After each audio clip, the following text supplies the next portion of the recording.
نحمده ونصلي على رسوله الكريم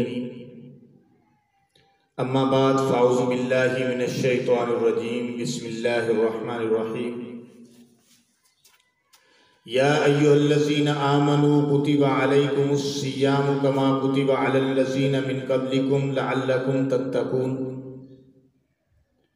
صدق الله العظيم وصدق رسوله النبي الكريم الأمين والصلاة والسلام على سيد الرسل وخاتم النبيين وعلى آله وأصحابه وأهل بيته أجمعين۔ سامعین محترم،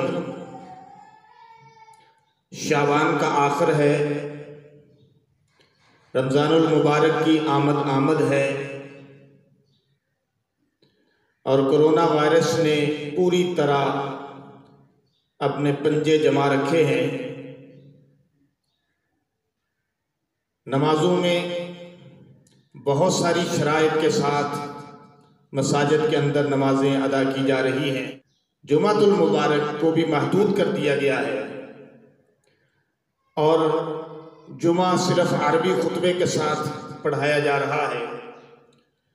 گویا جو وعظ و تلقین کا سلسلہ تھا وہ ختم ہو چکا ہے، لہذا جدید میڈیا کو ہم تو پہلے استعمال کر رہے ہیں، الحمدللہ آپ لوگ پسند فرما رہے ہیں اور آپ کی پسندیدگی کا شکریہ۔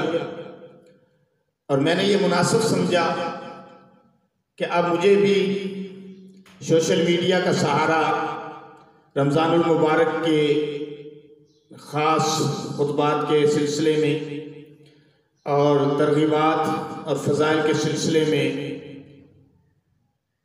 اسی کا سہارا لینا چاہیے تاکہ لوگ تشنہ نہ رہیں اور میرے اندر جو تڑپ ہے اللہ اور اس کے رسول کا پیغام پہنچے۔ تو جو جدید ذرائع ہیں اس کو استعمال کرتے ہوئے اللہ کے فضل سے اور اس کے کرم سے اور اس کا نام لے کر میں شروع کر رہا ہوں اس نیت کے ساتھ کہ میرے پیغمبر صلی اللہ علیہ وسلم نے شعبان کے آخر میں رمضان المبارک کے آغاز میں صحابہ کرام کو جمع کیا اور فضائل رمضان کے متعلق خطبہ ارشاد فرمایا، جو میں آپ کے سامنے رکھنا چاہتا ہوں۔ اختصار بھی ملحوظ خاطر ہے کیونکہ اب میڈیا پر لوگ زیادہ لمبی گفتگو نہیں سنتے اور مختصر کلپ سن کے اپنی تشنگی کو بجھاتے ہیں۔ بہرحال میں کوشش کروں گا کہ اس کو اختصار کے ساتھ آپ حضرات کے سامنے بیان کروں۔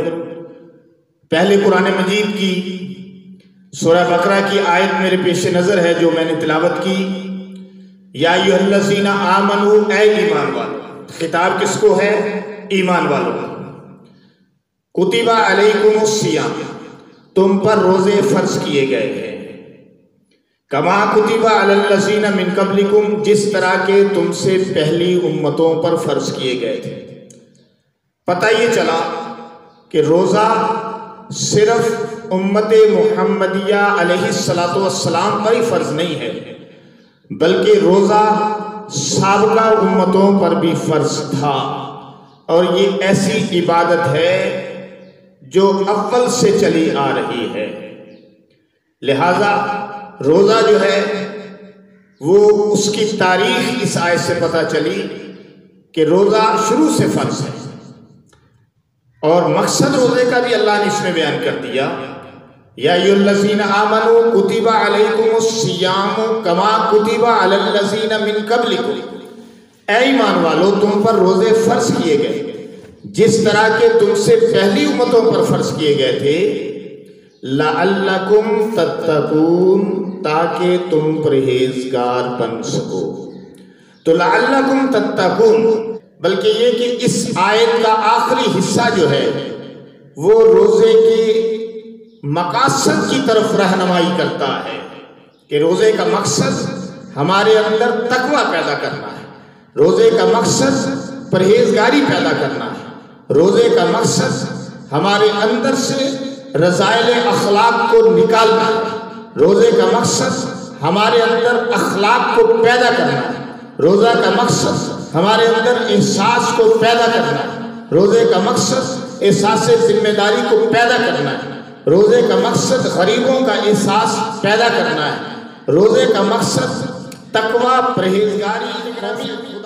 حقیقت یہ ہے کہ روزے کا بنیادی مقصد اگر میں اس طرح بھی بیان کروں تو بے جانا ہوگا کہ اپنی مرضی ختم اور اللہ کی مرضی شروع۔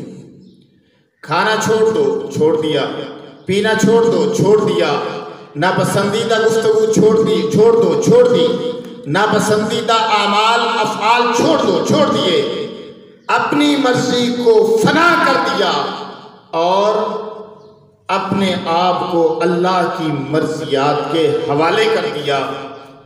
یہی عظیم الشان کورس ہے جو رمضان المبارک ہمیں دینا چاہتا ہے اور جو ہر رمضان ہمیں دیتا ہے۔ اور اس میں اگر کامیاب ہو گئے، اگر اس میں سے سرخرو ہو کر نکل گئے کہ رمضان المبارک کو اچھی طرح گزار لیا، تو پھر کیا ہوگا؟ غفر لہ ما تقدم من ذنبک وما تاخر۔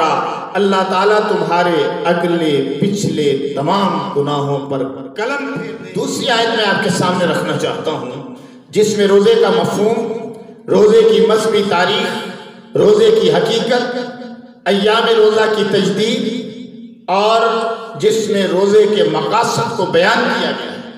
شہر رمضان الذی انزل فیہ القرآن ھدی للناس وبینات من الہدی والفرقان۔ رمضان شریف وہ مہینہ ہے، شہر رمضان الذی انزل فیہ القرآن، جس میں اللہ نے قرآن کو نازل کیا ہے۔ للناس، ھدی للناس، اور قرآن کی یہ صفت بیان کی کہ قرآن انسانوں کی ہدایت کے لیے ہے۔ وبینات من الہدی، اور جس میں اللہ نے ہدایت کی واضح دلیلیں رکھی۔ والفرقان، اور یہ قرآن ایسی کتاب ہے کہ یہ حق اور باطل کے درمیان فرق کر دینے والی ہے۔ فمن شہد منکم الشہر، اب اللہ نے رمضان المبارک کے مسائل کو بیان کرنا شروع کیا۔ پہلے رمضان کی بات کی، پھر اس میں نازل ہونے والے قرآن کی بات کی، پھر اس میں لوگوں کی ہدایت کی بات کی، قرآن کی صفات کو بیان کر کے فمن شہد منکم الشہر فلیصمہ، لہذا او ایمان والو تم میں سے جب تمہاری زندگی میں رمضان المبارک کا مہینہ آئے تو پھر ضائع نہ جائے۔ رمضان المبارک کا مہینہ آئے، اپنے رب کے قرب کا ذریعہ بنا لو۔ رمضان المبارک کا مہینہ آئے، عبادات اور طاعات کے ذریعے اپنے رب کو راضی کرنے کا ذریعہ بنا لو۔ رمضان المبارک کا مہینہ آئے، اپنے گناہوں کو بخشانے کا ذریعہ بنا لو۔ اس لیے فرمایا فمن شہد منکم الشہر فلیصمہ، پس تمہاری زندگی میں جب رمضان المبارک آئے فلیصم، تم نے روزے رکھنے ہیں۔ ومن کان منکم مریضا، اور ساتھ نرمی بھی کر دی اللہ نے۔ کن کے لیے؟ مریضوں کے لیے، مسافروں کے لیے، بیماروں کے لیے، لاچاروں کے لیے۔ فمن کان منکم مریضا، اس بات سے میری سمجھ میں یہ بات آتی ہے کہ دین اسلام دین فطرت ہے، احکام دین فطرتی۔ اللہ نے کسی انسان پر عبادات کے ذریعے سے، طاعت کے ذریعے سے وہ بوجھ نہیں ڈالا جس کی اٹھانے کی ہمت اس میں نہ ہو۔ اس سے یہ پتہ چل رہا ہے مریضوں کا کتنا خیال ہے اللہ کو، مسافروں کا کتنا خیال ہے اللہ کو۔ مریضوں مسافروں کو چھوڑو، انسانوں کا کتنا خیال ہے اللہ کو۔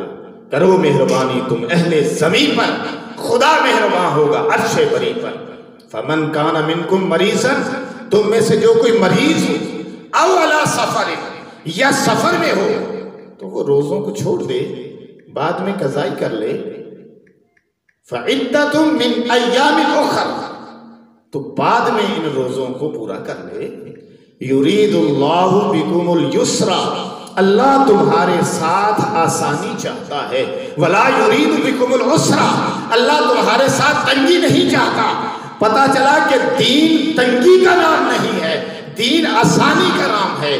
اور اس آیت سے اللہ کی محبت انسانوں کے ساتھ، اس کی نرمی، اس کی رحمت راہ ٹپک رہی ہے، ان آیات سے گرامی قدر ٹپک رہی ہے۔ سبحان اللہ، سبحان اللہ، یرید اللہ بکم اليسرا۔ آپ اس کو ذرا فیل تو کریں، یرید اللہ بکم اليسرا، اللہ تمہارے ساتھ آسانی چاہتا ہے، ولا یرید بکم العسرا، تمہارے ساتھ تنگی نہیں چاہتا، وَلِتُكْمِلُوا الْعِدَّةَ، تاکہ تم اس عدت کو پورا کر لو۔ عدت بھی پوری کروانی، روزے بھی پورے کروانے۔ کیوں یا اللہ؟ بالکل ہی حکم دے دیتا کہ ٹھیک ہے مسافر کو بھی معاف اور ٹھیک ہے بیمار کو بھی معاف، لیکن یا اللہ اب یہ تو نے فرما دیا کہ روزوں کو اب پورا کرنا ہے، تو اس لیے کہ اللہ کی طرف سے گویا ان آیات میں یہ جواب آ رہا ہے، اس لیے کہ میرے بندو یہ میری پسندیدہ عبادت ہے۔ بھوکا پیاسا رکھنا میرا مقصد نہیں ہے تمہیں، بلکہ روزوں کے ذریعے سے میں تمہارے اندر سے وہ رذائل اخلاق اور گناہ کی گندگیوں کو دھونا چاہتا ہوں اور تمہیں اپنا قرب عطا کرنا چاہتا ہوں۔